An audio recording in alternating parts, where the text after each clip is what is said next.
Welcome to Learn It for Module 3. In this module, we're learning how to stew and braise, and the recipe that we are working on is a hearty vegetable soup. And this is going to be a really delicious meal. It's something that's relatively inexpensive, and it really gives us an opportunity to learn how to develop depth of flavor within vegetables, and another great opportunity to practice those knife skills that we're working on. So you'll remember back in our first module, we learned how to chop onion, we diced celery and carrot as well as red pepper. We're going to revisit those tasks. In fact, I already have those things diced here. And then we're going to learn a few new techniques as far as knife skills go as we make this recipe. To get things started though, I just wanted to point out the different ingredients that I have on hand. Of course, I have salt and pepper for seasoning. This is my vegetable broth that I have, some water. This is dry white wine. In fact, for this recipe, I'm using vermouth. Vermouth is made from white wine, but it's kind of steeped with herbs and botanicals, which gives it even more depth of flavor, and so this is a great application for that. Of course, we have the chopped onion, the diced red pepper, the celery, and the carrots. We have 2 tablespoons of flour, 1 tablespoon of tomato paste. We have 2 bay leaves that we'll use for seasoning, a pound of button mushrooms. We have some flat leaf parsley, some thyme, some Swiss chard, parsnips, red potatoes, an onion, as well as some garlic. So in the first module, I showed you all how to mince garlic, and for this particular recipe, you're going to mince 6 cloves of garlic. And I mentioned to you all that I had a garlic press that I really love, and so I just wanted to show you how I use that. You can see this clove of garlic has all of its skin still on it, the paper-like skin. And so the way my garlic press works, I just put that right here in the basket, and then I'm just going to squeeze. The garlic comes right out. I use the back of my knife to scrape it off. And then when I open up my garlic press, all I have left is the garlic skin, which is pretty great. So no waste there as far as the garlic. But this is 6 cloves of garlic minced. Now, let's see. The thyme for this recipe, you can use either fresh or dried thyme. In the summertime, I always grow my own herbs. It's much more cost effective and you get some great fresh flavor. It's the middle of winter right now, and so I don't have any fresh herbs growing. So I'm going to use dried thyme. If you're using dried herbs, make sure that when you open them, they're still fragrant. If they're not fragrant anymore, they're not going to taste as potent either. So if it's something that's been sitting in your pantry for a really long time, it might be time to throw those out and get a new fresh batch of dried herbs. So 3/4 of a teaspoon is what this recipe calls for. When you are measuring, you will know that there's a difference between teaspoon and a tablespoon. Teaspoon is often abbreviated all lowercase TSP period, or sometimes just a lowercase t. So anytime everything is in lowercase, it's referring to a teaspoon. A tablespoon, which is the bigger measurement, is going to be abbreviated either with a capital T period or a capital T B SP, TBSP. So this is a tablespoon, it's the biggest one, and then this is a teaspoon. In this recipe, it calls for 3/4 of a teaspoon. I'm not going to attempt to guess it to 3/4 what that would look like. I'm going to go back to my culinary math skills, and I'm going to use my knowledge of fractions to measure 3/4 of a tablespoon by putting 3/4 of a teaspoon by using half of a teaspoon and a 1/4 teaspoon together. When you're measuring herbs, you never want to pour out into the measuring spoon.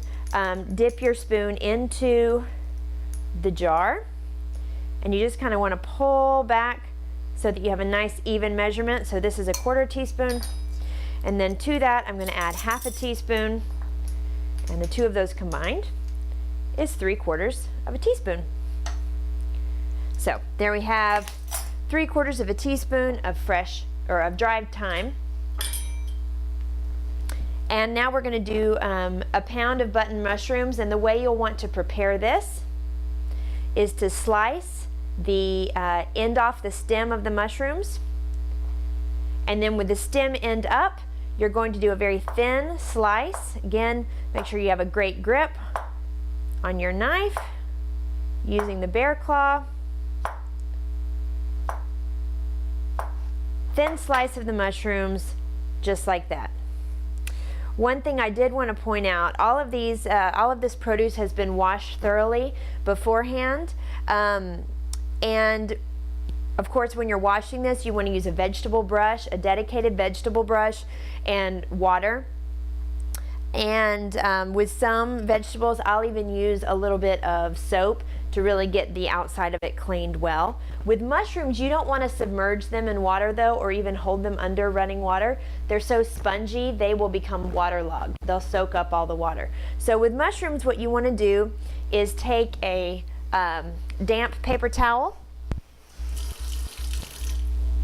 and I've washed all of these with the exception of this one, and basically what you're going to do is just wipe the surface of the mushroom with that damp paper towel and get any traces of that black dirt off of the mushroom, just knocking off any of that dirt. Again, if you get them totally wet, that's going to make them waterlogged, so you're just going to wipe off the dirt that way. I'll finish chopping these up later. We also need a 1/4 cup of fresh parsley. I'm going to show you a trick for that. And my trick to get the parsley leaves off, this has been washed as well, use a fork and just kind of comb down. I think this is a fun little trick to get the leaves off. This works with cilantro, parsley, curly or flat leaf parsley. And as you can see, it's leaving the stems behind, but leaving me some beautiful fresh parsley. And this parsley needs a mince, and so I'm going to go to my chef's knife here, practice my mincing skills, hand up, fingers away from the knife blade, and I'm just going to run my knife through that parsley several times until I'm happy with the size. It's nice, evenly minced. Smells so fresh and green, delicious. This will be added at the end. So that's for my parsley. We're also going to use red potatoes, we're going to use chard, and we're going to use parsnips, which you may not have cooked with parsnips before. It's not something I use very often, but I'm excited to use them for this recipe. I did want to show you quickly the chard. You're going to separate the stems from the leaves, and the easiest way to do that is to flatten out the leaves, and you're going to kind of cut them out. Use the tip of your knife to cut kind of an arrow point out.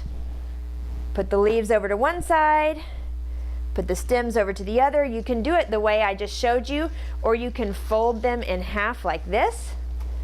And if you fold it in half, I'm essentially doing the same thing. I'm just cutting the stem out of the chard, leaving this. I'm going to set the leaves over to the side. And what I'm going to do once I have all of that chard prepared is, remember how we did the celery? We chopped it into we cut it into 3 slices. I'm just doing it in half here with the chard because I want some smaller pieces. And then I'm just chopping it this way. So I've got some small pieces of the chard stems, and we will absolutely be using those in our recipe. So I'm going to do that with all of the chard I have, and then with the leaves of my chard, I'm going to do the same thing. I'm going to separate all the leaves from the stems, stack it up on top of each other.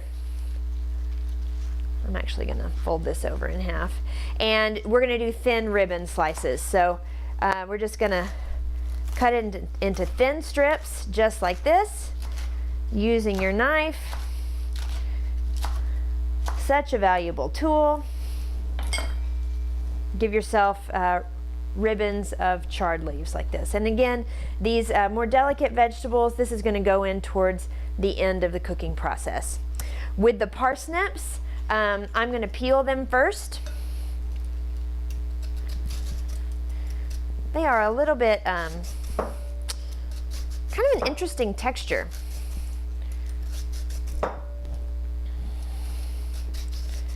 So once I get the parsnip itself peeled, I'm going to prepare this or put this in a dice, same way that I did with the carrot. I'm going to cut the ends off. However, cut both of the ends off, set those aside. I'm going to cut this guy in half just to make it, it's pretty hard, so make it a little bit easier to work with. Shaving off one side to give myself a flat surface. You remember back from that lesson. The middle of the parsnip is pretty stiff to work through. So this is the exact same technique that we used. Now I'm making my matchsticks. I'm gonna do this one on its own. Gather those matchsticks together. Parsnips have such an interesting carrot-like, but almost floral, I would say. Keeping my fingers away, bear claw to dice this parsnip up. So I'm going to do that with both parsnips. With the potatoes, they've been scrubbed. I don't need to peel them. I'm going to cut them pole to pole, so from the top down. And I'm going to do a similar, cut them into slices. And pretty much just prepare them the same way as the parsnips. I'm going to cut them into matchsticks. And then that's going to give me cubes or a dice. This is a relatively small dice. I think for my other potato I'll probably do a larger dice. Cooking time isn't going to be as much of an issue for these because with a stew we're going to let it, it's going to cook through. It's going to have quite a while to sit in the pot and meld those flavors. Great thing about this recipe, you can make it a couple days in advance. I don't know how often you cook stews, but something that you often notice with soups and stews is that they taste better the next day, and so that's kind of the case with this recipe. The longer it has a chance to sit there and meld flavors, the more depth of flavor you're going to be able to get out of it.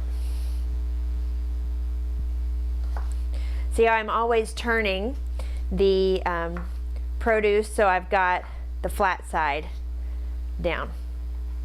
That gives me more safety and security,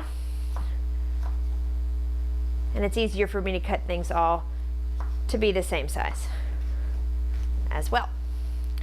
All right, so I'm going to go ahead and leave it at, the final thing that I'm going to do is juice this lemon. When you're choosing your lemons, choose one when you, I don't know if you can tell how easy it is for me to squeeze in on this lemon.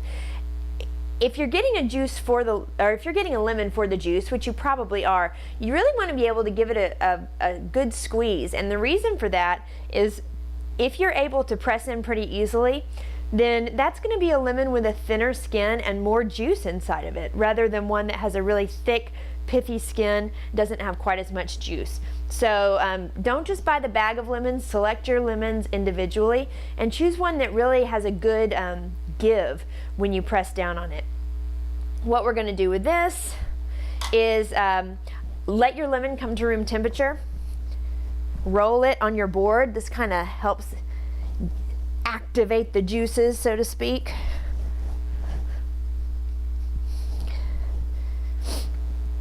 Let me get a bowl for this.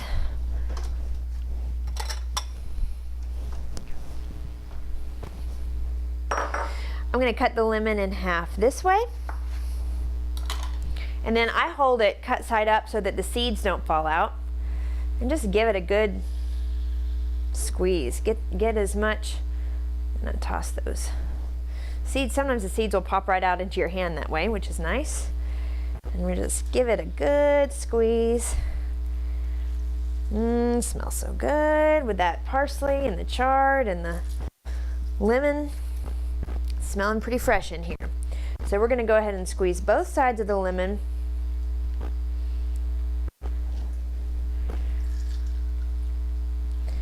Get as much juice out as we can. And this will go in towards the end of the recipe as well. So I'm going to finish prepping the rest of these vegetables, and then we'll meet back as we start to put all of these pieces together.